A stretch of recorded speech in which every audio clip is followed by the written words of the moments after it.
변화가 있을 것인지, 그리고 새로운 정책을 시행하면 어떤 일이 발생할지 모르니 그에 대한 대안이 무엇인지.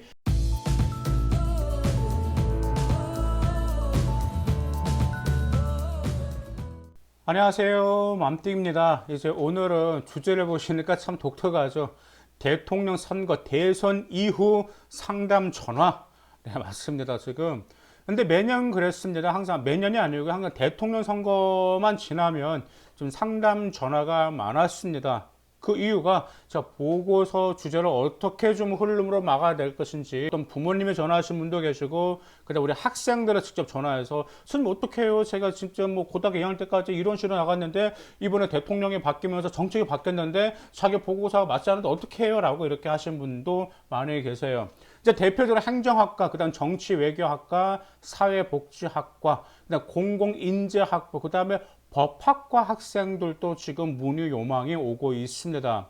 이제 그 이유는 금방 말씀드렸다시피 보고서 심화 주제가 바뀌어야 하기 때문에 그렇습니다. 이제 저는 그렇습니다. 일단 고 1, 2, 3 다 해가지고요. 자기가 고등학교 학창 시절에 어떤 미국의 대통령 선거가 있다라든지, 일본의 총리, 바뀐 일본 총리 선거가 있다라든지, 한국에서 이제 대통령 선거가 있으면 반드시 이 대통령 선거를 소재로 해서 여러분의 진로와 관련돼서 심화시킬 것을 저는 항상 아이들에게 그렇게 뭐 강조하고 있습니다. 특히 이제 공공인지학부, 그러니까 뭐 행정학과라든지 이제 복지학과, 이런 공공성과 관련된 학과는 특히 더더욱 조사하실 필요가 있습니다. 왜냐하면 이제 면접 때에도 많이 도움이 되고요. 그 다음에 여러분들에게는 그 역량을 반드시 보여줄 필요가 있습니다. 왜? 사회 이슈 현안과 관심이 있다라는 걸 당연히 보여줘야 되거든요. 이런 학부들은 그런 인재상에 다 포함되어 있기 때문에 그렇습니다.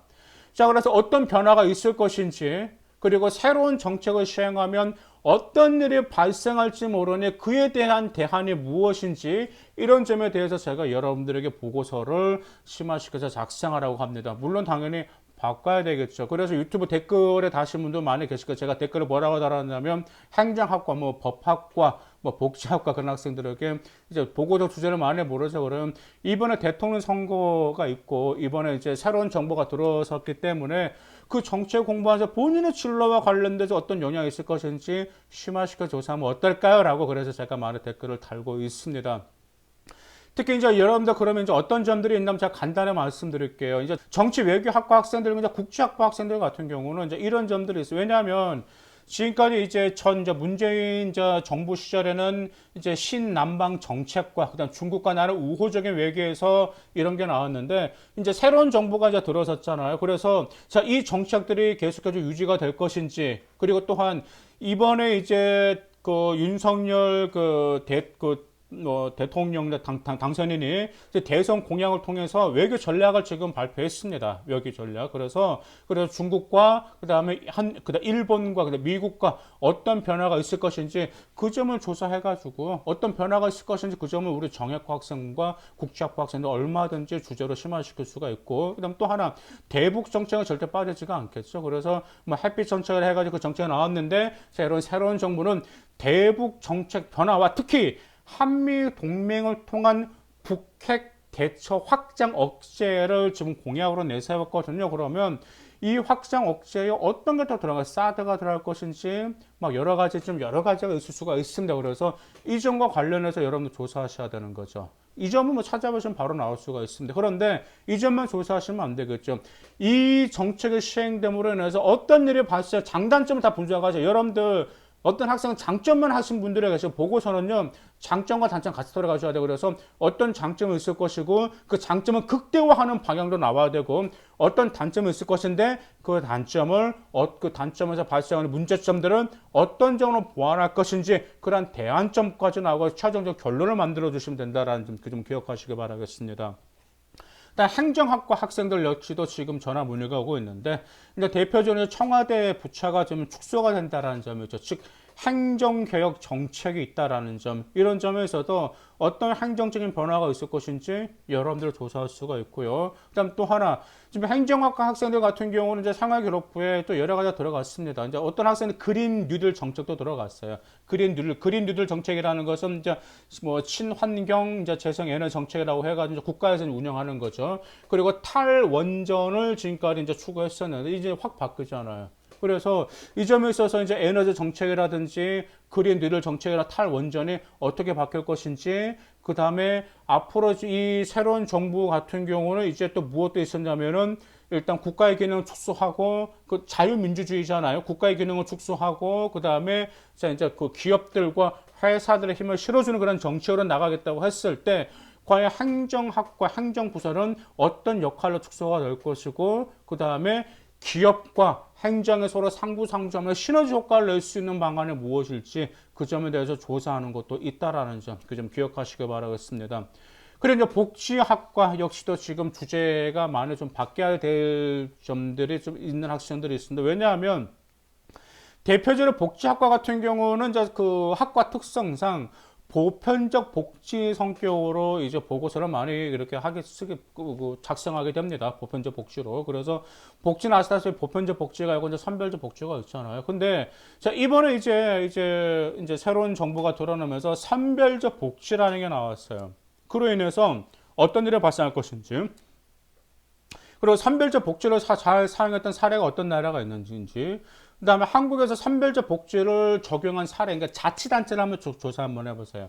자치단체에서도 선별적 복지를 적용하는 그런 사례들이 있거든요. 그래서 그 지역에 선별적 복지를 적용함으로 어떤 장점이 있었고, 한편으로 어떤 단점들이 있었는지, 그 점에 대해서 심화시키는 것도 있습니다. 그 다음에 이제 부동산도 있겠죠. 자, 부동산을 민간 회사가 주도하는 정책으로 바뀌겠다라고 했거든요. 그 점에 대해서 과연 어떤 공공 일자리가 줄어들 것인지, 아니면 그 다음에 회사에게, 민간업자에게, 민간 회사에게 많은 힘을 실어주게 됐을 때 과연 이 집값 부동산 가격에 어떤 변화가 있을 것인데, 그 점은 우리 역대 정부 사례 조사하시면 바로 나와요, 여러분들. 역대 정부 사례 있잖아요. 거기에서도 그게 있습니다. 제가 이제 어느 대통령 때라고 제가 말씀 못 드렸는데, 그때 당시에 집값이 어떻게 됐는 건지 그 점도 있고요.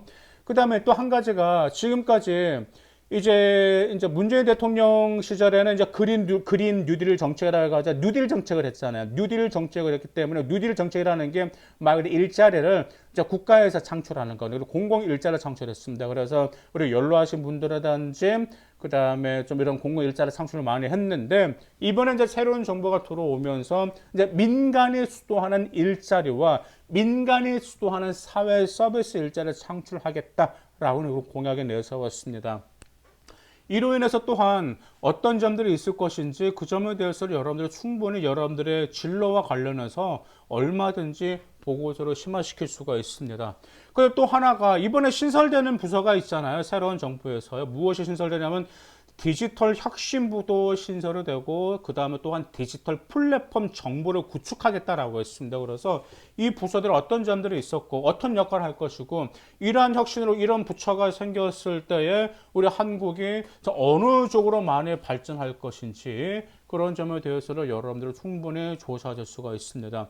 자, 이러한 공약들은요, 이제 여러분들이 이제 어디서 조사하실 수가 있냐면 간단합니다. 그 네이버에서요, 윤석열 대통령 공약 이렇게 타이핑하면, 윤석열 공약 이렇게 네이버에 타이핑하시면 나무 위키 아시죠? 나무 위키 딱 들어가 보죠. 그러면 거기 문서가 있어요. 한 200페이지 좀 안 되거든요. 근데 거기서 여러분들 목차를 보셔가지고 여러분들에게 도움이 되는 것, 진로 관련된 거 딱 보시면 그 공약을 여러분들이 심층적으로 분석하고 조사하는 방법이 있고, 그런 활용도 할 수 있습니다. 자, 그러면서 이런 점을 걱정하신 분들이 계세요. 선생님, 제가 이런 보고서를 썼는데 결론 부분에 새로운 정부를 너무나 비판하거나 새로운 정부의 공약을 너무 반대하는 결론을 써버리면 어떻게 될까요? 제가 대학교 들어갈 때 마이너스가 될까요? 혹시 제가 대학교 들어갈 때 평가자로부터 안 좋은 인상을 받을까요? 라고 물어보시는 분들이 계십니다. 여러분들 보고서를 쓰실 때는요, 저는 항상 그렇습니다. 일단은 뭐 토론, 찬성과 반대 이런 그 보고서라면 당연히 한쪽으로 확 치우쳐야 되거든요. 찬성이라면 찬성적인 거 확 치우치고 반대쪽인데 이제 보고서 같은 경우는 저는 너무 한쪽으로 치우치는 것은 권하지는 않습니다. 한쪽으로 치우치기보다는 어떤 정책을 시행했을 때 어떤 일이 발생할 가능성이 높기에 그러한 점을 어떻게 보완할 필요가 있다라는 점, 이 점이 결론 부분에 들어가면 되고요. 그 다음에 그 정책의 장점도 결론에 돌아갈 수가 있습니다. 그래서 시너지 효과를 낼 수 있는 방법으로 결론을 내시면 되는 거예요. 무슨 말씀인지 아시겠죠? 장점은 극대화시키고 단점은 보완하면서 어떻게 하면 시너지화시킬 수 있는 건지 그런 점들 여러분들의 보고서를 작성하시면 됩니다. 즉 비판적이고 한쪽으로 치우치는 것보다는 보완과 대안을 제시하는 결론으로 이렇게 결론 내리시면 되실 것 같습니다. 자, 그 다음 이제 보고서 결론 내실 때 이런 것 같은 좀 잘 쓰실 필요가 있어요. 왜냐하면 자, 이런 점들에 대해서 그렇죠. 이제 예전에 이제 트럼프 대통령, 이제 미국 대통령 있었잖아요. 트럼프와 그 다음에 이제 조 바이든 대통령 그런 대선 때도 아이들 보고서를 보면 첫 번째, 나열하고 있습니다. 트럼프 대통령 어떤 정책을 나열했고, 그 다음에 조 바이든도 어떤 어떤 정책을 하겠다. 정책만 나열하는 학생들이 있는데 절대 정책만 나열하지 마세요. 그 정책 여러분 거야? 아니잖아요. 그 다음에 이번에 새로운 정부가 정책이 있는데 그 정책을 여러분들 다 됐어. 그 정책 여러분 거냐고? 아니잖아요. 그렇죠. 정책만 나열하지 마세요. 근데 두 번째, 통계청 사이트는 여러분들 이용하세요. 여러분들 어떤 정책이라는 공약이 있으면요. 통계청 사이트 들어가서 통계 수치가 나온단 말이에요. 그럼 그거라도 좀 이용해 주세요. 그래서 통계청 사이트에 들어가서 정책에 나오는 수치들 있죠. 그 수치들 분석이라도 해보세요. 그러면 여러분들 더 심한 능력을 확 보일 수가 있고 보고서 퀄리티가 살아납니다. 그리고 인터넷에 떠도는 거 절대 참조하지 마세요. 가짜뉴스가 많이 있잖아요. 예전에 제가 한번 봤습니다. 그 미국 대통령 때 아이들 보고 있었는데 그 이제 본론 부분에 봤더니 정말 그 말도 안 되는 가짜 뉴스가 좀 있더라고요. 그래가지고 야 이건 좀 이거 시행이 될 것 같아라는 점이 좀 있었거든요. 그래서 그런 점들이 있다라는 점 그 점 꼭 기억해 두시기 바라겠습니다. 그리고 또 최소 여러분들 이제 보고서라는 건 이제 평가자가 어떤 주제가 정해졌으면 와 이것도 조사하고 여러분들 뭔 활동했는가 이런 적극적인 활동을 보고 싶어 하거든요. 그래서 이제 아이들이 그럼 조사를 어떻게 할까 그러거든요. 여러분들 주변 사람들 한번 앙케이트 한번 조사 한번 해보세요. 여러분들 이런 문답자를 만드셔가지고 친구들한테 한번 조사 한번 해보세요. 그럼 충분히 여러분들 보고서에 그 주제 조사했던 것도 충분히 돌아갈 수가 있습니다. 그렇게라도 조사하시길 바라겠습니다. 그리고 금방 결론을 말씀드렸었죠. 건설적인 결론으로 내리시길 바라겠습니다. 그다음 또 마지막으로 하나, 기왕이면 다홍침합니다. 그래서 창의적인 해결력과 폭넓은 대안을 제시하시고, 폭넓은 대안이라는 게 어떤 정책에 어떤 일이 발생했을 때 그것을 보완하는 방법, 대안하는 방법을 제시했을 때 그 보완과 대안을 최대한 모든 사람도 납득할 수 있는 그런 폭넓은 대안, 이러한 대안도 기왕이면은 다홍침하기 때문에 참조하시기를 바라겠습니다. 감사합니다.